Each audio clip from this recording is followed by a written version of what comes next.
Assalamualaikum warahmatullahi wabarakatuh. Selamat pagi Bapak, selamat pagi teman-teman. Perkenalkan, nama saya Puput Novel dengan NIM 2101060062, mahasiswi Universitas Nusa Cendana Kupang, Prodi Pendidikan Kimia. Pada kesempatan kali ini saya akan menjelaskan tentang anabolisme karbohidrat beserta dengan tahapan-tahapan dan proses-proses yang terjadi pada anabolisme karbohidrat. Untuk yang pertama, saya ingin menjelaskan apa sih itu anabolisme karbohidrat. Jadi teman-teman, anabolisme karbohidrat adalah proses pembangunan di mana molekul sederhana seperti glukosa dirangkai menjadi molekul karbohidrat yang lebih kompleks. Proses ini berlawanan dengan katabolisme karbohidrat yang memecah karbohidrat untuk menghasilkan energi. Penting untuk dicatat teman-teman bahwa anabolisme karbohidrat membutuhkan energi dalam bentuk. Anabolisme karbohidrat juga adalah proses metabolisme yang membangun molekul karbohidrat dari molekul yang lebih kecil. Proses ini membutuhkan energi dan terjadi pada tumbuhan, hewan, dan mikroorganisme. Anabolisme karbohidrat penting untuk pertumbuhan dan perkembangan penyimpanan energi dan sintesis berbagai macam molekul biologis. Kemudian kita masuk pada jenis-jenis yang ada di dalam anabolisme karbohidrat. Di dalam anabolisme karbohidrat terdapat 3 jenis, yaitu yang pertama fotosintesis, yang kedua ada glikogenesis, dan yang ketiga gluconeogenesis. Untuk fotosintesis itu proses di mana tumbuhan menggunakan energi cahaya untuk mengubah karbon dioksida dan air menjadi glukosa dan oksigen. Kemudian pada glikogenesis, proses di mana tumbuhan menyimpan glukosa dalam bentuk glikogen di hati dan otot. Kemudian gluconeogenesis, proses di mana tubuh membuat glukosa dari non-karbohidrat seperti asam amino dan asam lemak. Fotosintesis adalah jenis utama anabolisme karbohidrat pada tumbuhan. Gluconeogenesis dan glikogenesis adalah jenis anabolisme karbohidrat pada hewan. Jadi baik, kita masuk pada jenis yang pertama, yaitu fotosintesis. Fotosintesis adalah jenis utama anabolisme karbohidrat pada tumbuhan. Fotosintesis proses di mana tumbuhan menggunakan energi cahaya untuk mengubah karbon dioksida dan air menjadi glukosa dan oksigen. Lalu teman-teman, di mana sih tempat terjadinya fotosintesis itu terjadi? Jadi fotosintesis terjadi pada organel yang disebut kloroplas yang terdapat di dalam sel tumbuhan dan alga. Kloroplas ini umumnya ditemukan di dalam jaringan daun, khususnya pada sel-sel mesofil yang merupakan lapisan tengah daun. Daun adalah tempat utama terjadinya fotosintesis karena memiliki struktur yang optimal untuk menangkap cahaya dan pertukaran gas. Kemudian ada beberapa detail tentang tempat terjadinya proses fotosintesis itu, yaitu yang pertama di kloroplas. Kloroplas adalah organel terbentuk bulat atau oval yang memiliki 2 membran. Di dalam kloroplas terdapat tumpukan struktur seperti cakram yang disebut tilakoid yang mengandung klorofil, pigmen yang menangkap energi cahaya. Tumpukan tilakoid ini disebut grana. Kemudian yang kedua, mesofil daun. Sel mesofil yang terbagi menjadi 2 jenis, yaitu palisade dan spons, merupakan tempat utama fotosintesis di daun. Sel-sel palisade berada di bawah permukaan atas daun dan mengandung banyak kloroplas, sementara sel-sel spons yang lebih longgar memungkinkan pertukaran gas. Ketiga, klorofil. Klorofil adalah pigmen hijau yang terletak di dalam membran tilakoid dan sangat penting untuk menangkap cahaya matahari yang diperlukan untuk fotosintesis. Ada beberapa jenis klorofil, tetapi klorofil A adalah yang paling umum dan penting dalam proses fotosintesis. Kemudian yang keempat, stomata.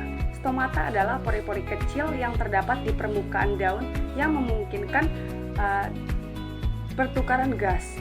CO2 yang masuk ke dalam daun melalui stomata, dan O2 serta uap air keluar melalui pori-pori ini. Kemudian yang kelima, fase fotosintesis. Fotosintesis terdiri dari dua tahap utama, yaitu reaksi terang dan reaksi gelap. Reaksi terang terjadi di membran tilakoid, di mana energi cahaya diubah menjadi energi kimia dalam bentuk ATP dan NADPH.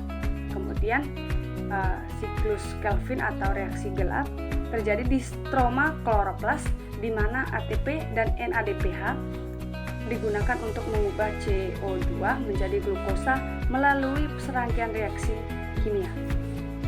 Proses fotosintesis tidak hanya penting bagi tumbuhan itu sendiri, tetapi juga penting bagi kehidupan di bumi karena menghasilkan oksigen yang kita butuhkan untuk bernapas dan menghilangkan karbon dioksida dari atmosfer. Lalu kita masuk pada tahapan fotosintesis. Jadi di dalam tahapan fotosintesis ini terbagi menjadi dua tahap utama, yaitu reaksi terang dan reaksi gelap. Untuk reaksi terang terjadi di membran tilakoid kloroplas, kemudian menghasilkan ATP dan NADPH, dua pembawa energi menggunakan energi cahaya. Kemudian terdiri dari dua fotosistem, yaitu fotosistem 1 dan fotosistem 2. Kemudian fotosistem 1 menghasilkan NADPH dan fotosistem 2 menghasilkan ATP.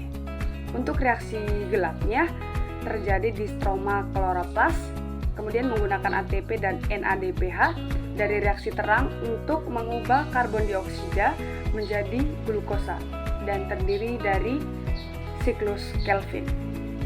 Untuk gambar dari tahapan reaksi terang dan reaksi gelap dari fotosintesis sendiri, teman-teman bisa lihat pada slide prosesnya.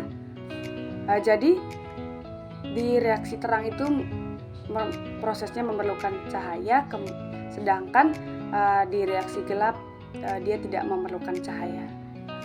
Fotosintesis sendiri adalah proses kompleks dan penting yang memungkinkan tumbuhan untuk menghasilkan makanan mereka sendiri. Proses ini juga penting untuk siklus karbon dan membantu menjaga atmosfer tetap bersih. Selanjutnya kita masuk pada penjelasan tempat terjadinya reaksi terang dan tempat terjadinya reaksi gelap. Jadi, reaksi terang fotosintesis adalah tahap pertama dari fotosintesis yang terjadi pada membran tilakoid kloroplas. Pada tahap ini, energi cahaya diubah menjadi energi kimia dalam bentuk ATP atau adenosin trifosfat dan NADPH nikotinamida adenin nukleotida fosfat. Energi ini kemudian digunakan untuk menghasilkan glukosa pada reaksi gelap fotosintesis. Untuk langkah-langkah dari reaksi terang fotosintesis yang pertama, penyerapan cahaya. Energi cahaya matahari dalam bentuk foton diserap oleh pigmen fotosintesis utama fotosintesis, terutama klorofil A dan klorofil B yang terdapat pada membran tilakoid. Energi foton ini kemudian digunakan untuk mengaktifasi elektron dalam molekul klorofil. Kemudian yang kedua, transportasi elektron. Elektron yang teraktivasi oleh foton kemudian ditransfer melalui serangkaian protein pembawa elektron. Ada dua fotosistem yang terlibat dalam transportasi elektron, yaitu fotosistem 2 PS2 dan fotosistem 1 atau PS1. Fotosistem 2 atau PS2 ini menyerap cahaya merah dengan panjang gelombang sekitar 680 nanometer. Kemudian energi foton ini digunakan untuk mengaktifasi elektron dalam molekul klorofil A yang disebut P680. Elektron yang teraktivasi kemudian ditransfer ke protein pembawa elektron lain dan akhirnya dilepaskan ke ruang lumen tilakoid. Pada saat yang sama, molekul air atau H2O dipecah menjadi oksigen atau O2 dan proton atau H+. Oksigen dilepas ke atmosfer sedangkan proton diakumulasi di ruang lumen tilakoid. Untuk fotosistem 1 atau PS1 menyerap cahaya merah dengan panjang gelombang sekitar 700 nanometer. Energi foton ini digunakan untuk mengaktifasi elektron dalam molekul klorofil A yang disebut P700. Elektron yang teraktivasi kemudian ditransfer ke protein pembawa elektron lain dan akhirnya digunakan untuk mereduksi NADP+ menjadi NADPH. Yang ketiga, pembentukan ATP. Proton atau H+ yang diakumulasi di ruang lumen tilakoid kemudian mengalir kembali ke stroma kloroplas melalui saluran protein khusus yang disebut ATP sintase. Aliran proton ini menghasilkan energi yang digunakan untuk mensintesis ATP dari ADP dan PI. Untuk hasil akhir dari reaksi terang adalah fotosintes adalah ATP dan NADPH. Energi kimia yang tersimpan dalam ATP dan NADPH ini kemudian digunakan untuk menghasilkan glukosa pada reaksi gelap fotosintesis. Untuk proses dari reaksi terang itu sendiri yaitu yang pertama penyerapan cahaya. Daun menyerap cahaya matahari melalui pigmen klorofil, kemudian penyaluran elektron. Cahaya memicu elektron di klorofil untuk berpindah antara protein pembawa. Lalu pembentukan ATP, aliran elektron menghasilkan energi untuk membuat ATP, bahan bakar sel. Pembuatan NADPH, elektron juga digunakan untuk mengubah NADP+ menjadi NADPH atau pembawa energi. Lalu pelepasan oksigen, air dipecah menghasilkan oksigen dan proton. Untuk hasilnya ATP adalah energi, NADPH adalah pembawa energi, oksigen dilepaskan ke atmosfer, sedangkan untuk tempat terjadinya itu adalah di membran tilakoid dalam kloroplas. Kemudian masuk pada reaksi gelap fotosintesis. Reaksi gelap fotosintesis atau juga dikenal dengan siklus Kelvin adalah tahap kedua fotosintesis yang terjadi di stroma kloroplas. Pada tahap ini karbon dioksida atau CO2 diubah menjadi glukosa atau C6H12O6 dengan menggunakan energi kimia dari ATP dan NADPH yang dihasilkan dari reaksi terang. Untuk langkah-langkah dalam reaksi gelap itu sendiri, yang pertama yaitu karbon dioksida atau CO2 diikat oleh enzim RU-BISCO atau rubilosa 1,5-bifosfat karboksilase atau oksigenase untuk membentuk senyawa karbon awal yang disebut 3-fosfogliserat atau 3-PGA. Kemudian enzim RU-BISCO membutuhkan magnesium atau Mg2+ sebagai kofaktor untuk bekerja. Lalu yang kedua, reduksi 3-PGA tadi direduksi menjadi senyawa gula sederhana yang disebut gliseraldehid 3-fosfat atau G3P dengan menggunakan energi dari ATP dan NADPH. Lalu enzim triosa fosfat isomerase dan triosa fosfat dehidrogenase terlibat dalam proses reduksi ini. Kemudian sintesis glukosa. Dua molekul G3P dikombinasikan untuk membentuk satu molekul glukosa C6H12O6. Enzim aldosa kondensasi terlibat dalam proses sintesis glukosa ini. Lalu langkah yang berikut, regenerasi RuBP. 6 molekul RuBP diregenerasi dari 5 molekul G3P dan 1 molekul CO2. Enzim ribulosa 5-fosfat kinase dan ribulosa 1,5-bifosfat fosfatase terlibat dalam proses regenerasi RuBP ini. Untuk hasil akhir dari reaksi gelap ini yaitu fotosintesis adalah glukosa C6H12O6. Glukosa ini kemudian dapat digunakan oleh tumbuhan untuk menghasilkan energi, membuat struktur sel, atau disimpan sebagai cadangan makanan. Untuk faktor-faktor yang mempengaruhi reaksi gelap sendiri, yaitu yang pertama, konsentrasi CO2. Semakin tinggi konsentrasi CO2, semakin laju reaksi gelap. Kemudian konsentrasi RuBP, semakin tinggi konsentrasi RuBP, semakin cepat laju reaksi gelap. Lalu aktivasi enzim. Aktivasi enzim yang terlibat dalam reaksi gelap dapat dipengaruhi oleh suhu, pH, dan ketersediaan kofaktor. Jadi kesimpulan dari reaksi gelap fotosintesis adalah tahap penting dalam fotosintesis yang mengubah energi kimia dari ATP dan NADPH menjadi gula atau glukosa. Glukosa ini kemudian dapat digunakan oleh tumbuhan untuk berbagai keperluan. Untuk gambar dari beberapa penjelasan yang untuk tempat terjadinya reaksi gelap dan tempat terjadinya reaksi terang, yaitu teman-teman bisa lihat pada slide bahwa ini adalah tempat terjadinya reaksi terang dan tempat terjadinya reaksi gelap. Berikutnya yaitu tahapan pada gluconeogenesis.